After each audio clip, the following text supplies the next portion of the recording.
Well, I think it already started, but we could cut it.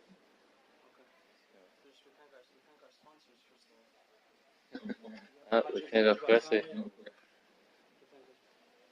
entire week's been sponsored by Hajibat family in honor of the newly engaged and newlywed members of their family. It will be a source of tremendous bracha and joy for the entire family and the entire community. Amen. So, Bezrat Hashem, the way Adam and I have been speaking a lot over the past few weeks about what to do, what to learn. There are so many different ideas of what we wanted to do. On the one hand, we wanted to do something which we can do every day, that can continue every day. On the other hand, we wanted something that's available for people if someone comes one day or doesn't come one day, or someone comes later or comes earlier. They don't miss so much. They don't miss so much, and that they can be part of it. So we came up with is we started with the first few days of the week, maybe Monday, Tuesday, Wednesday. We will be doing Mishna, Brachot. I'm going to explain everything, what this is. Anyway, plenty of space. Oh, welcome. And at the end of it, we will do this for about 20 minutes, 25 minutes. At the end of the class, the last 5-10 minutes, we're going to be doing Igeret HaRamban, which I will explain what it is also. So that way, if somebody only comes 10 to 8, he can't make it for 7:30, and they only want to get a little bit of 10 to 8, he'll get a little bit also. It's a different topic at the end. And then the last couple of days of the week, on Thursday, Friday, we will do Parashat HaShavua. We'll do the Parashat of the week, and we'll also on Friday we'll do a little bit of Shir Hashirim also. And they'll do special request. Whatever age, whatever level, every week you're basically gonna tap into every subject of the Torah on some level. So we'll see if we can cover the entire Torah by the end of this. Okay, so first, Mishnah. What is Mishnah? Before we even open up, what are we reading? What did I print out for you? Mishnah, the set of Mishnah that we have in our library. The English set is that black set over there. This is the Hebrew set of it. This is one version of it.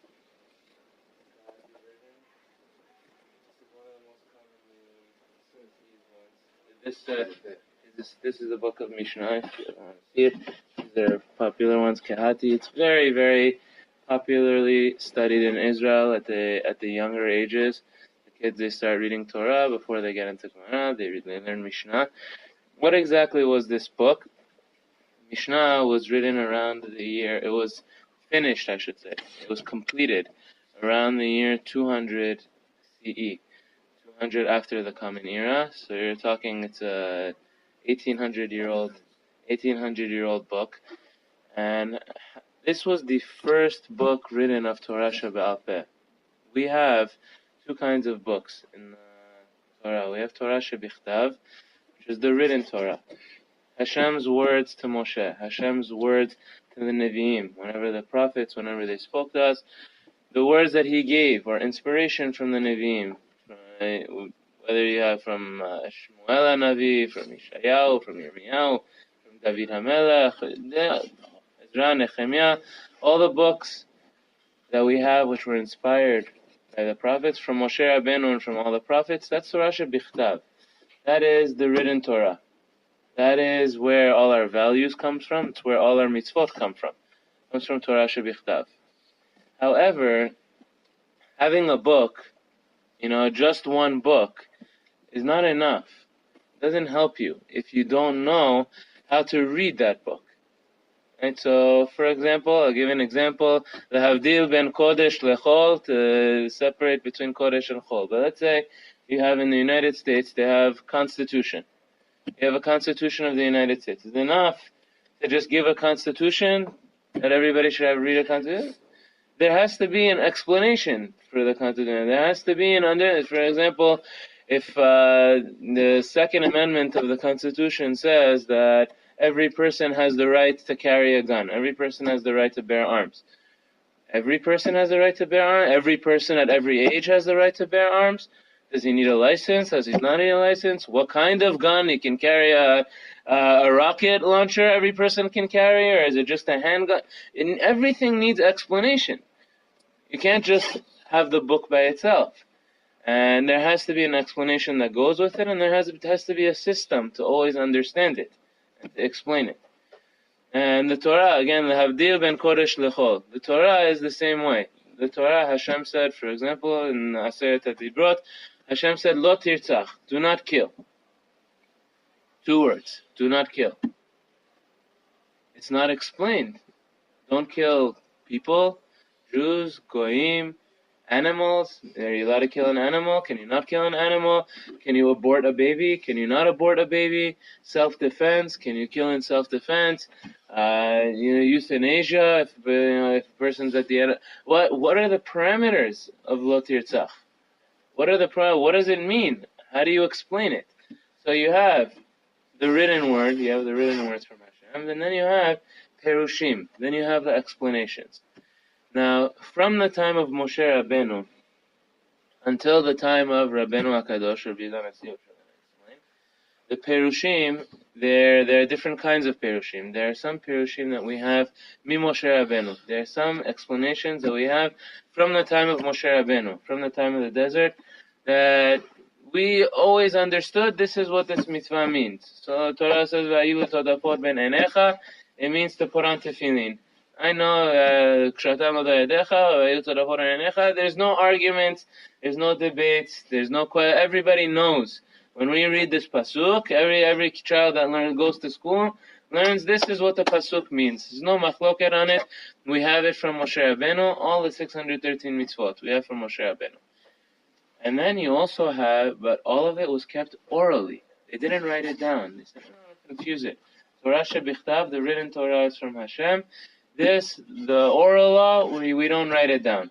Right? If anything, maybe Sanhedrins would preserve it for themselves, but it was transmitted from teacher to student, from father to son, and from teacher to student. All these traditions were kept. Now, in addition to that, it's important to know that you have the accepted traditions, but you also have throughout history, you have questions that come up.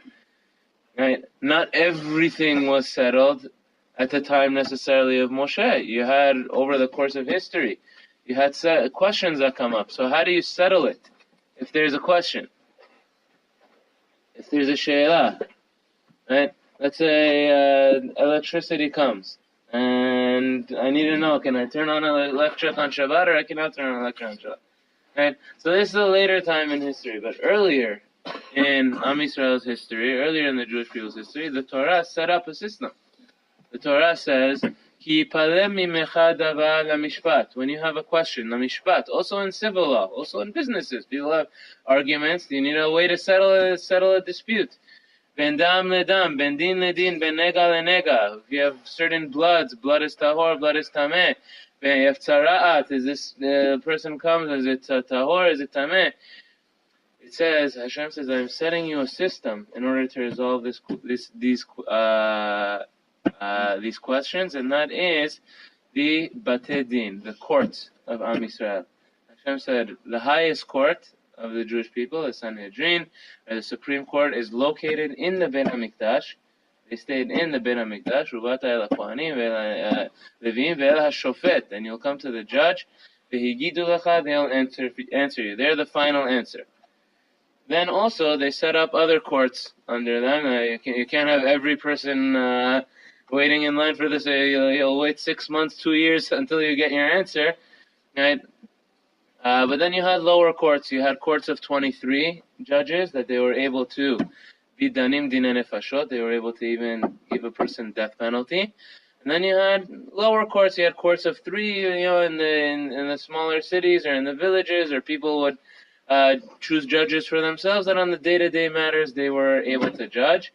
And if someone wanted to appeal or someone wanted to take it to a higher court, but ultimately the Supreme Court, the Sanhedrin, is the final authority. So we had this system, And they always had all the questions answered. As long as we were in Israel, we had our own political entity, we had our Kohanim, we had our Ben HaMikdash, we had our Sanhedrin. So any questions there were resolved by the Sanhedrin. And if there was a problem, you had Nevi'im also. The Nevi'im would say, no, you gave the right. So we had this system in Israel for many years, up until when? Up until the Ben HaMikdash was destroyed. So here's the issue. The first Bet HaMikdash was destroyed in first Beit HaMikdash was several hundred years before the Common Era. But 70 years later, they went back to Israel already. Israel. Then the second Beit HaMikdash was destroyed around 70 CE. Again, we were in Israel for many years, another 400 or 500 years we were in Israel. Year 70 CE, Beit HaMikdash is destroyed. And Israel is exiled, is thrown out of Israel. At that time, how are we going to preserve the tradition? Now, the truth is, in the beginning, for the first many years, they thought to themselves, the Jewish people thought to themselves, it's not a big deal. We're going to go back to Israel. The same way happened with the first Beit HaMikdash. 70 years later, they went back. They said, we're going to go back to Israel also. And we're going to settle Israel. We're going to have the Beit HaMikdash. We're going to have the system again. What was the shock to the system that happened? It was the rebellion of Bar Kokhba. The rebellion of Bar Kokhba was a general who rebelled against the Romans to try to recapture the land of Israel. And in the beginning, he was very successful. In the beginning, he was going against the superpower of the world, the Romans. In the beginning, he was very successful. They thought he was going to be Mashiach. Rabbi Akiva thought he was Mashiach. Darach Kochav miYaakov. He said Bar Kokhba is Mashiach. But in the end, unfortunately, he failed. His rebellion failed. Not only did he fail, he was crushed. And the Romans, Yimach Shemam v'Zichram, they had no mercy. And it was like a Holocaust at that time. It was, once Bar Kokhba's rebellion was defeated, it was like a Holocaust for Am Yisrael. They say 80 to 90% of the Jews in Judea were killed as part of the Bar Kokhba rebellion. Included in all those 80 to 90% were Rabbi Akiva's 24,000 students, which we always read about in the Omer. All of his students was part of this, part of the Bar Kokhba's revolt, which was crushed. He lost 24,000 students, Rabbi Akiva. And now, you're in 160, 170 of the Common Era, and everyone's thinking to themselves, okay, we see we're not going back so soon. We see that this might be something which lasts for a longer time. How are we going to preserve everything? We have so many traditions, the explanations of the Torah. How are we going to make sure to keep it if we're going to be spread out around the world? If we can't be guaranteed that we're going to be in the land of Israel so soon. And also, many of the traditions were lost. They had to go find, because so many people were killed. They had to go and find them and collect them in order to preserve them in an organized way. So Rabbi Akiva was the one who started this project. We're going to talk about the characters, who they are in the Mishnah. The head of the Sanhedrin at that time, the head of the Supreme Court, the president of the Supreme Court at that time was Rabban Yochanan ben Zakkai. He was originally, at the time the Beit HaMikdash was destroyed. The next one at the time of Rabbi Akiva, you had Rabban Gamliel, Rabban Shimon and Gamliel. They were the heads of the Sanhedrin at that time. Rabbi Akiva said, we have to go and preserve all these traditions. He had 5 close students. 24,000 died. He taught 5 more students. He was teaching 5 more students, which are usually the main characters of the Mishnah. We don't see them in the first Mishnah. But his students, anybody know? Who Rabbi Akiva's student? Rabbi Meir, Baal HaNes, Rabbi Shimon Bar Yochai, was Rabbi Akiva's student, Rabbi Yosef, Rabbi Yehuda Bar Ilai, and Rabbi Nehemiah. He had 5 students in Yevamot. So they together started to collect the traditions. The final work, They went all over Israel, tried to find all the traditions they can find, all the explanations that they can find, to organize everything together, to edit it and to organize it. The Mishnah was edited. The final completed project was published. He wasn't able to complete it himself. Was published by the student of the students, and that was Rabbi Yehuda Nasi. Rabbi Yehuda Nasi was the head of the Sanhedrin at that time. So the student of the 5 students, Rabbi Yehuda Nasi, was a top student. He was also very politically connected. He had a good relationship with the Romans, Rabbi Yehuda Nasi, and he was able to finish the project, to organize and finish the project. And he published this book, which is the Mishnah, 60 volumes. 60 volumes. He split it up into 6 different volumes. He had 6 bigger volumes, all with smaller tractates inside of them. The first one was Zra'im, Moed, Nashim, Nezikim, as you learn in school, Harashim and Teharot. 6 larger volumes.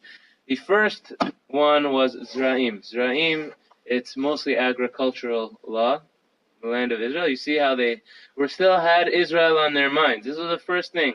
We have to talk about Israel. Now, in order to start, so what does he start with, though? The first one in Zra'im, there are many laws, Shemitah, Pe'ah, and all of those were in Zra'im. But the first one that he started with, though, was Brachot. The first Masechet, which is the one we're going to be studying from the beginning, is Brachot. And Brachot, it has 3 main topics in it, in Brachot. First one is about Shema Yisrael, the beginning. We're going to be learning about Shema Yisrael.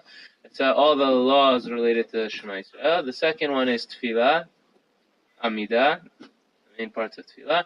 And the third part, where he transitions, is about Brachot on food, and all other kinds of Brachot.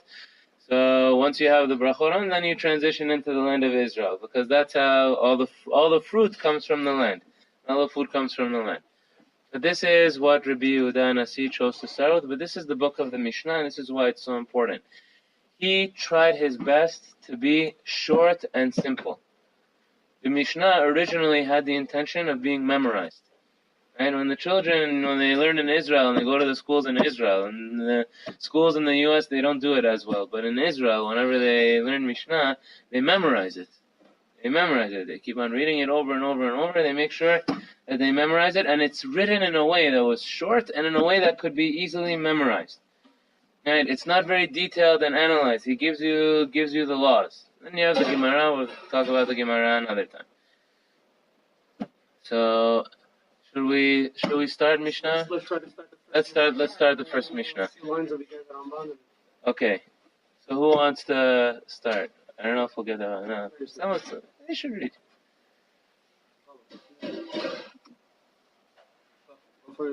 One line now.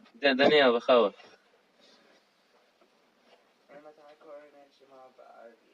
Okay. Me'ematai korin et Shema b'Arvit.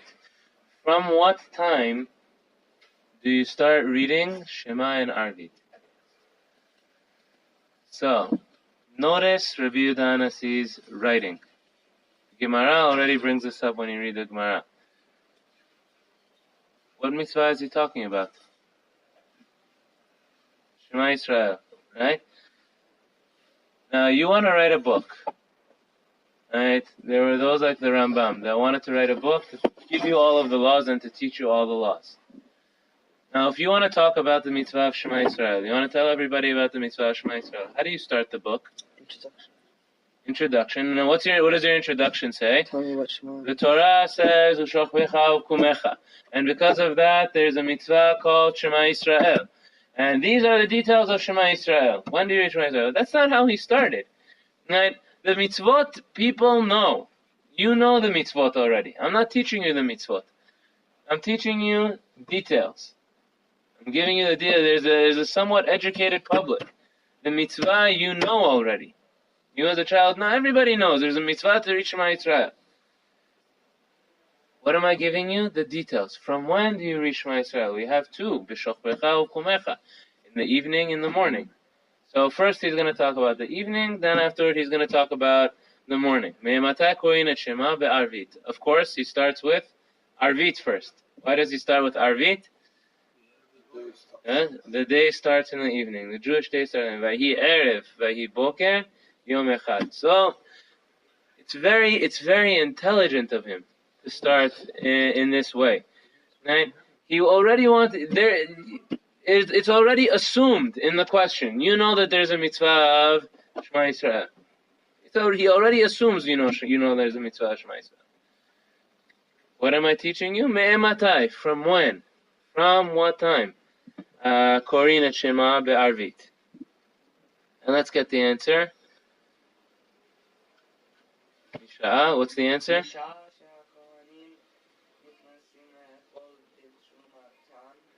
Misha'a she'akohanim nichnasim le'echol b'shumatan. From the time that the Kohanim come to eat teruma. This is the second wisdom of. He doesn't always give you a direct answer. He should have said from nighttime. You could have said from Tzedek Kochavim, from the time that you see the stars outside. You could have said from the time of sunset. What did he say? How did he answer? He teaches you another law in the process.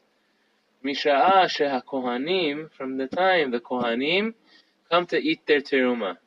What's the law that he's talking about?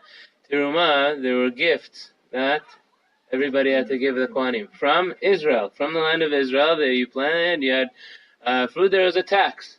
There was a Kohen tax. And every person had to give a portion to the Kohanim. Now, Kohen, in order to eat from the Teruma, by the way, we still have it today with Challah.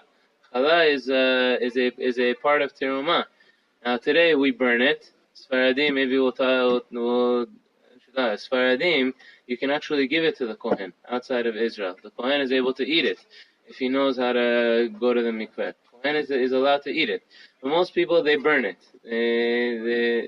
Today, for Sfaradim, even today, nowadays, the Kohanim are allowed to eat it. But what does the halacha say? What does the law say? That if a Kohen, he has to be pure in order to eat it. There's also a special bracha, he says, by the way. He doesn't just say a bracha on the food. There's a bracha, there's two brachot. He says a bracha for the truma also. He has to be pure. Let's say he wasn't pure that day. He became impure, he came in contact with something impure. How is he going to eat it? He has to go to the mikveh. If he's memet, he has a haza'ah, but he goes to the mikveh in order to it. Now, but it's not enough for him to just go to the mikveh. He needs ha'arev shimsho. He needs to wait until nighttime. The Kohen has to wait until nighttime, until the next day, right, in order to be able to eat it. Right? He cannot just go to the mikveh. Now, go ahead, let me just explain it. Why does he have to wait till evening? Why can't he just go to the mikveh and then go eat it? So Rambam in Moreh Nevuchim, I saw, he has a very, very fascinating explanation. He says a Kohen might think to himself, for me to become impure is not a big deal. I'll go become impure, and then I'll go to the mikveh, and I go straight, I eat teruma, I do everything that I need to do. He says the Torah didn't want a Kohen to think that way. It wanted a Kohen to be very careful when it comes to becoming impure. And because of that, it says, no, it's not enough for you to just go. You have to go to mikveh. But you have to go to mikveh, and you also have to wait until nighttime. So what does that mean? That means that the second I become impure, today I cannot work in the Beit HaMikdash. Right? The day has to end. In the evening, Beit HaMikdash is closed until tomorrow morning. Right? So that day, you're not able to. So the Kohen has to plan in advance. He has to be careful about himself to make sure that he does not come into contact with Tum'ah, because the second he does, that day already he cannot work in the Beit HaMikdash. That day already he cannot eat teruma. So he's going to be more careful now when it comes to Tum'ah, because he knows that there's a consequence. He has to wait until tomorrow in order to go work in the Beit HaMikdash. So he has to go to the mikveh, and he has to wait until evening. In the evening, the Kohanim are allowed to come and eat from their teruma if they want to have it for dinner after nighttime. That's also the same time that we can start reading Shema Yisrael, which is going to be Tzedek Kochavim. We're going to talk about it in detail, B'ezrat Hashem, tomorrow. We'll continue with Mishna, and we'll also do the Igeret HaRambam. Thank you very much. Happy Monday.